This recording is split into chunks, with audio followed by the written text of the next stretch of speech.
علیکم ورحمۃ اللہ وبرکاتہ۔ ان الحمد للہ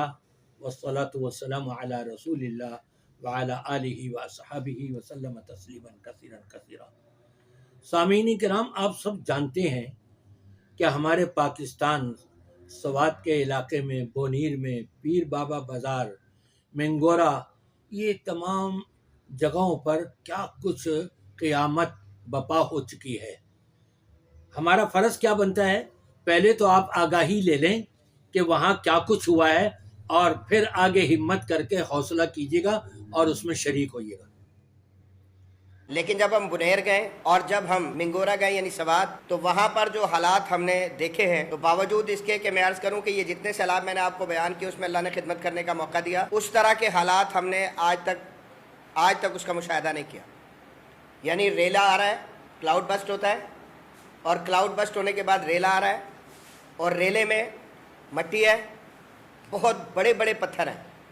یعنی اتنے بڑے بڑے پتھر کہ جن کو کریونوں سے اٹھایا جا سکتا ہے، انسانوں کے لیے ان کو اٹھانا کسی بھی طور ممکن نہیں ہے۔ اور گاؤں کے گاؤں، یعنی کتنے گاؤں ایسے ہیں کہ جو ہم نے خود جا کر ان کا مشاہدہ کیا کہ جو اس ملبے کے نیچے آ چکے تھے۔ پیر بابا بازار، اگر آپ بنیر جاتے ہیں تو آپ اچھی طرح جانتے ہوں گے کہ بنیر ضلع کا جو مین تجارتی سینٹر ہے وہ پیر بابا، یہ جو بازار ہے یہ ہے۔ اس کی کوئی دکان ایسی نہیں تھی کہ جس میں گارا، ملبہ، مٹی اور پتھر نہ آئے۔ اور یہ سمجھ لیں کہ ایک دفعہ لوگوں کا بزنس، لوگوں کی رہائش، آمد و رفت کے ذرائع، اور اس کے علاوہ واٹر ریسورسز، یہ سب کچھ ختم ہو گیا۔ گراؤنڈ پر گئے تو گراؤنڈ پر جا کر بندے کا دل دہل جاتا ہے کہ جب ایک گاؤں میں آپ جاتے ہیں اور وہاں پر آپ کو بتایا جاتا ہے کہ 150 سے زیادہ اب تک فوت ہونے والے لوگوں کی لاشیں یہاں دفنائی جا چکی ہیں۔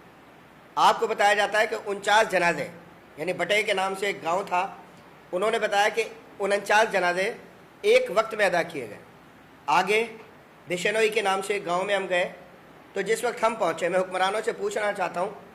سوال کرنا چاہتا ہوں، آپ سچ کیوں نہیں بولتے؟ آپ جھوٹ کیوں بولتے ہیں؟ آپ لوگوں کو سچی بات کیوں نہیں بتاتے؟ آپ کیوں نہیں بتاتے کہ نقصان کتنا ہوا ہے اور لوگوں کی صورتحال کیا بنی؟ یعنی بشنوئی جہاں پر ہم رات کے وقت میں وہاں پر گئے ہیں، تو میں یہ کہتا ہوں، میرے ساتھ ایک صاحب تھے، انہوں نے کہا کہ اللہ رسول نے یہ بتایا کہ قیامت آئے گی، تو اس علاقے میں تو قیامت آ گئی ہے۔ یعنی یہاں کی جو صورتحال ہے اس سے پتہ چلتا ہے کہ قیامت آ چکی ہے۔ اور اس وقت تک جو فگر وہاں کے مقامی لوگوں نے ہمیں بتایا وہ 400 سے زیادہ افراد کا تھا کہ جن کی لاشیں باقاعدہ طور پر ملبہ ہٹا کر وہاں سے نکال لی گئی تھیں،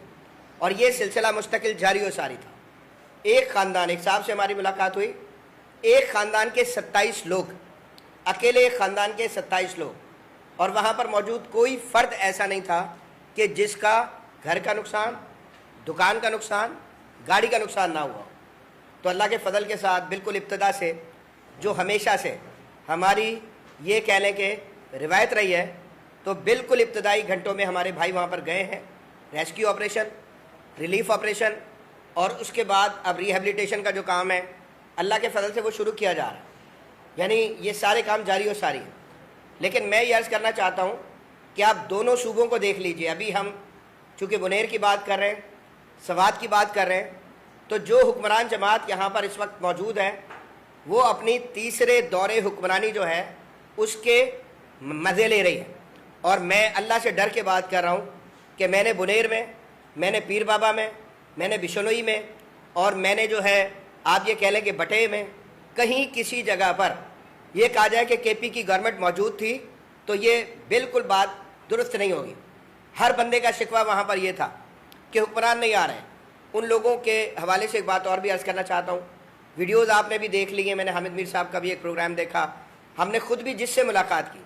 تو وہاں بہت زیادہ شکوہ کرنے والے لوگ موجود نہیں ہیں، مضبوط اعصاب کے لوگ ہیں، مضبوط اعصاب کے لوگ ہیں۔ تو وہاں پر ابھی بھی کہتے ہیں آزمائش اللہ کی طرف سے آئی ہے، اور اللہ رب العزت اس آزمائش سے ہمیں باہر بھی نکال لے گا۔ ہر آدمی یہ بات کرتا ہے، لیکن اس کے ساتھ یہ کہہ رہے ہوتے ہیں کہ کم از کم آ کر ہمیں پوچھو۔ علی امین گنڈا پور صاحب وہ بنیر میں آئے ہیں، اور آنے کے بعد ایک شخص کو 10 لاکھ روپے انہوں نے دیے، اور 10 لاکھ روپے دینے کے بعد ان کی واپسی ہو گئی۔ تو آپ یہ دیکھیں کہ جہاں پر ہزاروں گھر ملبے تلے آ کر دب کر ختم ہو چکے ہیں، تو وہاں تو ایمرجنسی ہونی چاہیے، پورے صوبے کی مشینری جمع کرنی چاہیے، کھانا لے کر ہم گئے، راشن لے کر ہم گئے، مختلف دیگر چیزیں لے کر ہم گئے، تو وہاں پر ہر شخص یہ کہہ رہا تھا کہ یہ جس جگہ پر آپ کھڑے یہاں پر میرا مکان تھا، اس جگہ پر ملبے میں میرے خاندان کی لاشیں چھوڑے دوسری چیزوں کو مجھے نہیں چاہیے۔ پتھروں کو سونگتے دیکھا ہم نے لوگوں کو کہ یوں کر کے پتھروں کو سونگ رہے کہ شاید اس پتھر کے نیچے سے میرے کسی فوت ہونے والے کی خوشبو آئے گی اور میں اس جگہ کی کھدائی کروں گا اور اس کی لاش یہاں سے میں نکال کر اس کو دفن کر لوں گا۔ حالانکہ وہ دفن ہو چکے ہیں، لیکن لوگ چاہتے ہیں کہ وہ اپنے ہاتھ سے ان کو دفن کرے، اور لاشیں وہ بھی اگر نکل رہی ہیں تو کسی کا سر نہیں ہے، کسی کا دھڑ نہیں ہے، اس کیفیت میں نکل رہی ہیں۔ اور لوگوں کی کیفیت یہ ہے کہ وہ بیلچے ہاتھ میں لے کر، وہ جو ہے آپ یہ کہہ لیں کہ کدالیں ہاتھ میں لے کر، یعنی یوں لگتا ہے کہ ایک ایک گھر میں ڈمپر کے ڈمپر جو ہے وہ ملبہ لا کر ڈالا گیا، ایسے صورتحال بنی، اور وہ کدالوں اور بیلچوں سے ان کو نکالنے کی جو ہے وہ کوشش کر رہے ہیں۔ یہی وہ کچھ میں آپ کو سنانا چاہتا تھا تاکہ ہمارے دلوں میں اپنے مسلمان بھائیوں کے لیے کچھ درد ہو، احساس ہو، اور ہم اپنی جیبوں کے منہ کھول لیں اور ان کی مدد کے لیے یہ ان گروپوں کے ساتھ جو ہے اپنا مال وہاں بھیج کر کے شریک ہو جائیں۔